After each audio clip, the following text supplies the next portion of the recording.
कितनी आसाइशें हंसती रही ऐवानों में, कितने दर मेरी कहानी पे सदा बंद रहे। मेरे हाथों ने तो पोशाकें बिनी, मेरे हाथों ने तो पोशाकें बिनी रेशमी, लेकिन मेरे कपड़ों के मुकद्दर में तो पैबंद रहे।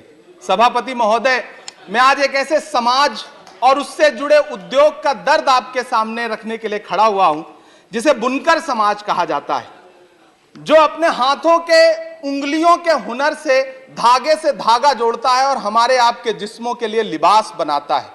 मैं एक ऐसे उद्योग का दर्द आपको सुना रहा हूं जो कृषि के बाद इस देश में सबसे ज्यादा रोजगार सृजित करता है। चाहे महाराष्ट्र का भिवंडी हो, मालेगांव हो, इचलकरंजी हो, उत्तर प्रदेश का बनारस हो, मऊ हो, मुबारकपुर हो, टांडा हो, मेरठ हो, इलाहाबाद का मऊआयमा हो, मध्य प्रदेश का बुरहानपुर हो, बिहार का भागलपुर हो, तमिलनाडु का सेलम हो, त्रिची हो, या फिर आंध्र प्रदेश का गुंटूर हो, इन तमाम शहरों में लाखों परिवारों के घर का चूल्हा जिस उद्योग की बदौलत जलता है, वो उद्योग आज बदहाली का शिकार है। सभापति महोदय, पूरी टेक्सटाइल इंडस्ट्री में 60% लगभग कंट्रीब्यूशन पावर लूम इंडस्ट्री का है, लेकिन सरकार ने इस इंडस्ट्री को यतीम छोड़ दिया है, बेसहारा छोड़ दिया है।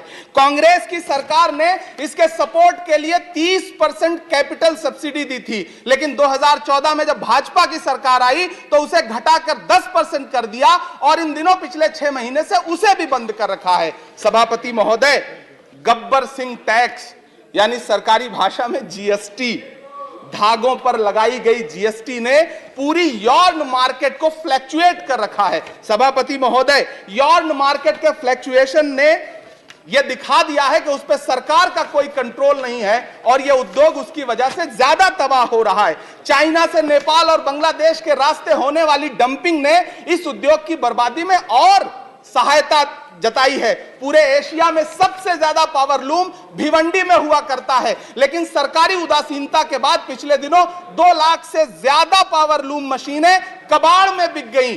सभापति महोदय, जिस बनारस में कभी करघे पर बैठ करके कबीर दास जी झीनी बीनी चदरिया बुना करते थे, उसी बनारस में आज बुनकर भाई ईंट भट्ठों पर काम करने के लिए मजबूर हो गए। अंत में सभापति महोदय, मैं आपसे कहना चाहता हूं कि करघों के धागे टूट रहे हैं, मशीनें कबाड़ में बिक रही हैं, पावर लूम को सप्लाई होने वाली बिजली के बिलों का बोझ इतना भारी है कि बुनकरों के कंधे टूट रहे हैं। जीएसटी लगा करके सरकार ने उनकी कमर और तोड़ी है।